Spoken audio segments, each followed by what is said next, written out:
Welcome to another enlightening episode of The Truth About the Plant, the show that takes you on a journey through the world of psychoactive plants and alternative wellness, all while delivering the real, actionable insights you crave. I'm your host, Christina Dees, and this is my amazing co host, Dr. Amanda Ryman. Dr. Ryman, why are we here? Why do we do what we do? Well, we do what we do because if you go online and you try to Google some of this information, you're going to just get hit in the face with thousands of answers, many of them contradicting each other. So we're here as your trusted confidants. We're here as your cool aunties who share candid advice. We're going to guide you through the secrets of plant-based wisdom. We're going to uncover truths. We're going to explore possibilities, and we're going to embrace a path to wellness that is as unique as you are. Well, today I'm going to welcome everyone to a mind bending adventure. We're shrinking down the psychedelic experience and diving into the fascinating realm of microdosing. It's like Alice's Adventures in Wonderland, but with a dash of self discovery and a sprinkle of everyday magic. So let's find out, what is microdosing and how can it be mood altering but not mind altering? So, microdosing simply means taking a very small amount of a psychoactive substance to where you're getting the therapeutic effects without the psychoactive effects. And so it really is microdosing. I mean, the word really says it all. It's a very, very, very small dose. Now, figuring that out, what that is for you versus what is for other people, is something that's a little bit of a journey. But the whole idea is that you can remain completely functional, completely sober, completely intact, but still get the therapeutic benefits of the substance. Now, we're used to hearing about microdosing in relation to psychedelics, specifically LSD and psilocybin. So, for years and years and years now, a lot of very brilliant minds have been microdosing. They've been microdosing in order to get a boost of energy, a boost of creativity, to deal with depression, to deal with anxiety. And it's only in the past few years that this practice has kind of permeated into the general public. But now we have all kinds of people talking about microdosing this and microdosing that, and it has these benefits. But just like a lot of these things, the research is still really, really new.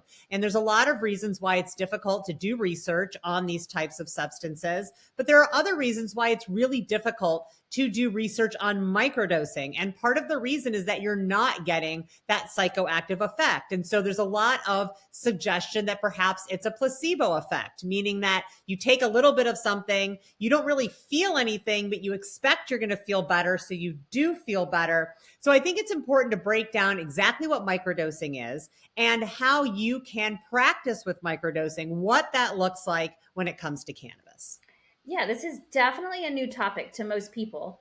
And, we're here to kind of break this down for everybody, to help you find your therapeutic dose. So, what can people treat by microdosing with cannabis? Well, when you're talking about microdosing with cannabis, it isn't necessarily about treating a specific symptom or illness. It's really about the mechanism of finding that very, very small dose to where you're feeling relief from whatever you're looking to feel relief from, but you're not getting high. And that's really the key.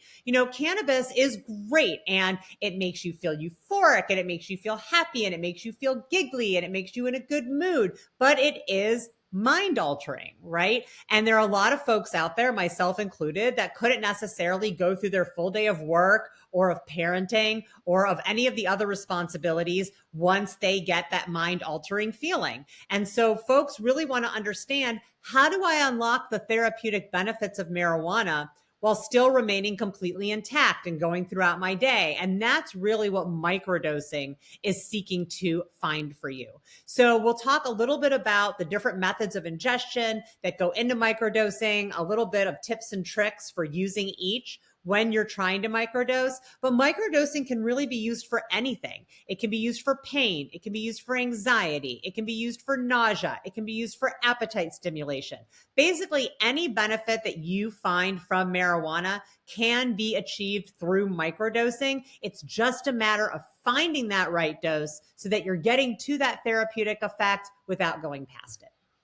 Yeah, and I love a good pre-roll or a good joint as much as the next person, but I don't always want to get that high. And sometimes I just need a mood lift or just just to sort of get through my day, but not feel it. Like, I don't want to drive a car. And I know there's plenty of other moms out there who are like, I've got to take care of kids and I can't be high all day, but I need something. So it sounds like microdosing might be a good option for people who don't want to get high from cannabis, but they want the medicinal benefits. So, how would someone go about microdosing cannabis? Well, you're absolutely right that folks that are looking to microdose, doesn't mean that they don't want to get high in the evening or on the weekends. And we're definitely not demonizing the idea of euphoria or the idea of getting mind altering effects from cannabis. We're just saying that it doesn't necessarily have its place all the time. And that there could be times when you want to get that therapeutic benefit, but you really just don't have the space in your life right now for everything that comes with a larger dose. Now, you mentioned pre-roll, smoking a joint. Certain methods of ingestion lend themselves to microdosing better than others. And unfortunately, smoking is one of those methods of ingestion where it's kind of hard to microdose, right? It's hard to take just a very, very small hit. And because most of the flower products that are on the market are fairly high in THC, it's really hard to moderate that THC. So you might say, well, I can take one hit. And if I take one hit, then, I might feel it for about 10 minutes, but then it kind of wears off and then I just have the therapeutic effect. That's something for you to play around with. There's definitely cannabis flower that is in dispensaries that is higher in CBD. So maybe looking for a flower that's more of a 1-to-1 ratio, where it's more like 10% CBD, 10% THC versus something that's 20 to 30% THC is going to give you a much better chance of being able to microdose flower and not get that intoxicating effect. But it's a lot easier to microdose when we talk about manufactured products. And there's a few reasons for that. One is their dosing is very specific.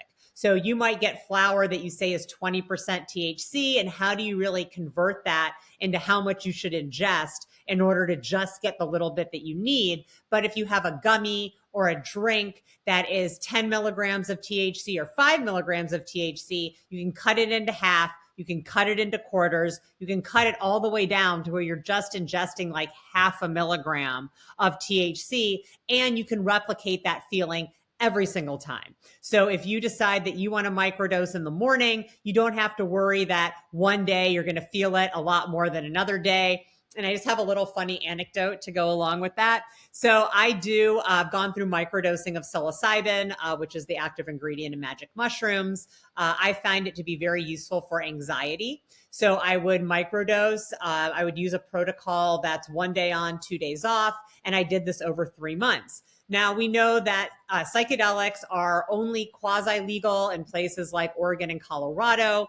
There definitely is not rigorous testing standards or labeling standards when it comes to potency. So I had gotten a thing of psilocybin capsules from a very reputable source, and they were great. I was going through and doing my once every 3 days. I was almost at the end of the protocol. I was nearing the end of the 3rd month. I was feeling really good about the effects. And the second to last capsule that I took in the bunch must have been made wrong or tested wrong, because it threw me into full on trip at like 10 a.m. on a Tuesday. And I had all these calls scheduled for the afternoon for work. And I was like, how am I going to be on these calls? Like, I'm literally tripping right now. So there's definitely risk in not having something that's really tested, that you know exactly how much you're taking, because you could accidentally take more than just that microdose, and then you kind of have to deal with the consequences. I was fine. Nothing bad happened, but it definitely wasn't how I was expecting to plan my day or to do my day. And so I had to kind of adjust for that. So manufactured products are going to give you kind of that assurance that what you're taking is what you think. And then, of course, I'm going to go back to tinctures because, and if those of you that are watching this are going to learn quickly, I love tinctures. They really allow you to dial in that dose, not just because you can take just one little drop under the tongue, wait 15 minutes and see how you feel. You're going to get that feedback right away. But because tinctures are made in different cannabinoid ratios. So when you look at a tincture bottle, you'll see something that says like 1 to 1 or 10 to 1 or 20 to 1. And that is the ratio of THC to CBD. So if you're trying to microdose, not only do tinctures allow you to take just a teeny amount, get pretty quick feedback about what it's going to feel like, and then adjust your dose accordingly, you can actually choose a product that has a ratio that meets your needs. So you may want to start with something that has twice as much CBD as THC and then gradually work to a different ratio, or just stay there. If you try microdosing with 1 drop and you're like, even that 1 drop was too strong, you can go back and find a tincture that has more CBD than the last one and then kind of work on it that way. So I think that tinctures are great for microdosing. Second would be edibles, because you have the ability to really cut that down to the amount that you need. And then lastly would be flower, only because it's really hard to predict exactly how potent each of those hits is going to be. Well, I have to go back, and I love that you shared your psilocybin story, because if you've ever taken anything more than a microdose on psilocybin, you know that you want nothing to do with electronics. I'm always like, here, take my phone, put it away. I can't look at that. Um, so that was funny. One thing that I wanted to ask, because I get this question a lot when it comes to microdosing, is what is considered a microdose? Like, how many milligrams is considered a microdose? So just giving them an idea of, like, you're talking about edibles, and what should I Yeah. be thinking about?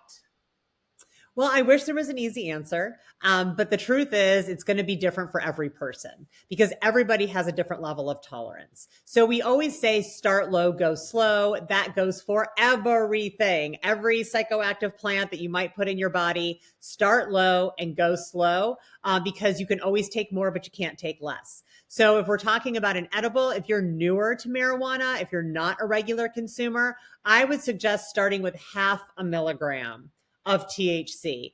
In California, a standard dose of an edible is 10 milligrams of THC, and that's too much for a lot of people.